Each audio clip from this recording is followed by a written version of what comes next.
Now this pond, though you can't see it this early in the morning, which is why I usually do most of my filming of these fish, is at night. It has a Jack Dempsey, an Oscar. It's an albino tiger Oscar. It has a bunch of rosy minnows swimming around in here that don't get eaten, and I've had them forever. They're huge at this point because everything's spoiled on shrimp. There are 8 koi in here, and 6 goldfish, and 3 good-sized plecos, 2 albino and 1 is a regular sailfins. They're all sailfins. And 3 cory cats that are huge that I've had for a very long time.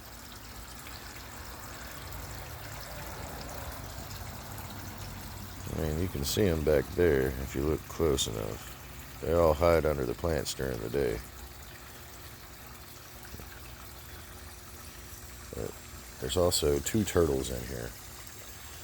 And they are camera shy. Occasionally I get a shot of them, but most of the time I don't.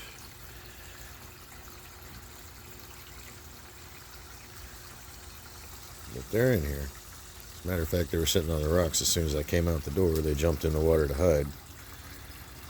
One's name is JR and one's name is Sasha. As a matter of fact, there's one right there. Face right there in those plants. Not sure which one that is because all I can see is the face, but I think that's Sasha.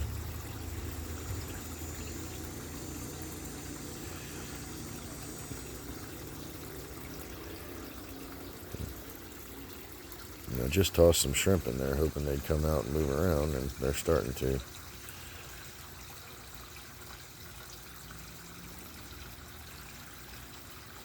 Of course, they haven't found all the shrimp yet, obviously. They drag it back under the log all the time, so it's hard to see them. But they're living their best lives in here. Spoiled, rotten, fat as heck, nibbling on the plants all the time. Which I am convinced it is impossible to kill those plants. That water hyacinth right there grows like a weed. I have shredded it and shortened it down and shrunk it down and had it cover the entire pond almost at one point. I don't want to kill it, mind you. The turtles like to eat on it, and it's completely safe for them. And so do the other fish. But if you let it get out of hand, it will choke the entire pond out. And then the turtles can just walk right out of here too. So you got to keep up with that if you're going to use that stuff in your pond. I would go with, probably going to switch it to dwarf water lettuce and just put a bunch of that in here at some point. But for now, this works. Just a lot of maintenance, keeping up with it. Bear that in mind. Clarity-wise, though, this little guy works great. It's got a built-in UV. And, I'm happy with it as far as canister filters go. The Vivo Home is what it's called. Vivo Home. And of course I have a heater in here. It's right underneath that wood there. You can see the cord for it going in. To regulate the temperature year round so it always stays the same degree in here, because it's got an auto shut off whenever it hits the right temperature. Otherwise it just stays running until it hits the temperature, and then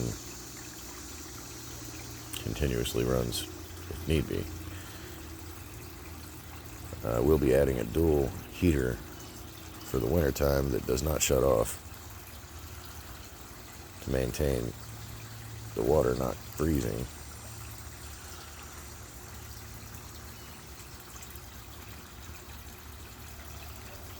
And that should be coming in a month, actually. It's going to start getting cold in about a month, so that's when I'm going to start worrying about it. Right now, the water temperature is still set at a perfect 86 degrees, and I like it. These fish are all happy at 86 degrees. Water stays clear at 86 degrees. I have no issues at 86 degrees.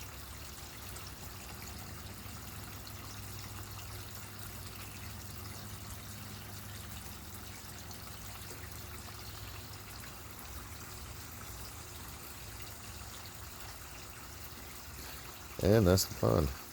Wish the fish were more active right now, but it's daytime, so they're all pretty much chilling underneath everything, like always. Avoiding the sun. The sun doesn't even hit but half of this thing.